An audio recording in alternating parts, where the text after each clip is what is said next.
there is a room that most people will never be allowed to enter. It sits beneath one of Europe's most celebrated museums, behind locked doors, past shelves of cataloged artifacts that the public sees every day. And somewhere in that room, according to two researchers who claim to have held the translation in their own hands, there is a clay tablet that changes everything we think we know about what we are. Not where we came from, not who built the pyramids, what we actually are, what is running inside the body you are sitting in right now. And if what is written on that tablet is accurate, then something was placed inside your Na thousands of years ago by a being the ancient world called Enki, the Lord of the Deep. And the other gods were never supposed to find out. That is what this video is about. Stay with me, because by the time we reach the 12th code on that tablet, you are going to understand why this artifact has been kept out of every major catalog, every public exhibition, and every standard academic publication for more than a century. The tablet was pulled out of the ground in the late 19th century, excavated near the ruins of ancient Eridu in what is now southern Iraq. That region was producing thousands of clay fragments at the time, and most of them were shipped to Europe, photographed, cataloged, and slowly worked through by generations of scholars. This one was not. It was assigned a generic identifier, placed in a storage section, and quietly left out of every significant publication on Mesopotamian writing that followed. Two scholars across the 20th century attempted to bring their findings on it into print. One was blocked on bureaucratic grounds and denied further access. The other had their working notes physically confiscated and never returned. That second claim comes from a published memoir written by a retired academic. The institution involved has never formally addressed it. That silence has lasted decades. For most of the last 100 years, the official position on this artifact was simple. It is a duplicate of a known creation hymn. Nothing new, nothing unusual, nothing worth a second look. But in recent years, a small group of independent translators began comparing photographed sections of the tablet against fragments held in other Mesopotamian collections around the world. And what they found was that this so-called creation hymn contains 12 separate passages that do not appear in any other version of any comparable text. 12 passages that read nothing like poetry.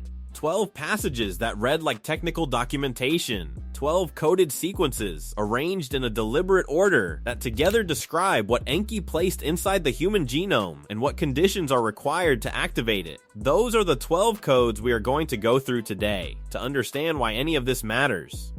You need to understand the situation Enki was in when this tablet was composed. The Anunnaki Council, according to the older Sumerian source material, was deeply divided on the question of humanity. Enlil, the chief administrator of the council, had a clear position. Humans were a labor solution. They had been engineered by Enki and the goddess Ninmah, working together in the laboratory at Eridu to serve the gods, to mine what was needed, to build what was required, and above all to remain limited, to remain unaware of themselves, to remain controllable. Enki, the scientist who had actually carried out the design, saw something else entirely. He had used the genetic material of a being already living on this planet, a being the council referred to dismissively as the Wild One, and he had combined that material with something brought from the Anunnaki homeworld. The result was the first version of us, and according to this tablet, Enki saw in what he had built a potential that the council had neither asked for nor approved. He could not bring that potential into the open without violating a direct order, so he did something else. He hid it inside the very creation the council had just signed off on. The first code on the tablet is not a sentence in any conventional sense. It functions as a header, a numerical and symbolic marker that the researchers describe as a labeling system. The way you might stamp a classified file before sealing it inside a vault. Translated, it reads roughly as the work of the Lord of the Deep, sealed in the flesh of the black-headed ones. The black-headed ones is the standard Sumerian self-description used by the early human population of Mesopotamia. It appears in their own inscriptions. The flesh is the physical body. The Lord of the Deep is, in every other surviving Sumerian source, the title of Enki. So before the actual content of the tablet even begins, the scribe is telling the reader plainly that what follows is a record of something Enki constructed inside the human body and then sealed. And in Sumerian technical language, a seal is not destruction. A seal is dormancy by design. something that can be opened later by the right key under the right conditions. Everything that follows on the tablet is a description of what was sealed, who is permitted to open it, and what triggers the opening. The second code is where the language shifts from administrative notation into something that starts to look less like religion and more like engineering.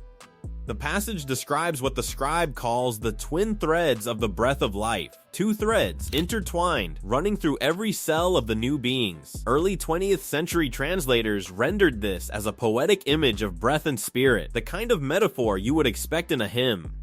But the researchers working on the unredacted version point out that the cuneiform sign used here is the same sign used in other tablets to describe physical ropes, material structures, things that exist in the world and can be touched. Two intertwined threads inside the body that carry the instructions of life. We have a modern name for that structure. We did not arrive at it until 1953. The tablet predates that discovery by more than 4,000 years. The third code is where Enki begins describing what he actually did to those threads. The passage states that within the second of the two threads, in a region the scribe calls the Silent House, Enki placed a sleeping seed. The Silent House, based on comparative work being done across multiple Mesopotamian collections, corresponds to what modern geneticists spent decades dismissing as junk DNA, the long non-coding regions of the genome that were considered evolutionary debris with no meaningful function. Recent research has reversed that position significantly. Those regions contain regulatory sequences, biological switches, and dormant stretches of genetic material that scientists still cannot fully account for. The tablet calls them the Silent House. And it says Enki placed something inside. The fourth code names that something directly. The text uses a compound term that translates as the Second Awakening. The first awakening, according to the same passage, is the basic awareness every human being is born into. The ability to speak, to think, to remember, to navigate the world. The second awakening is something else entirely. It is described as a state the original humans were never meant to reach. A condition in which the individual becomes aware not just of the world around them, but of the architecture of their own creation, aware of who made them, aware of why, and aware of how to move beyond the limits that were designed into their minds and bodies from the beginning. The council was explicit on this point. The second awakening was forbidden.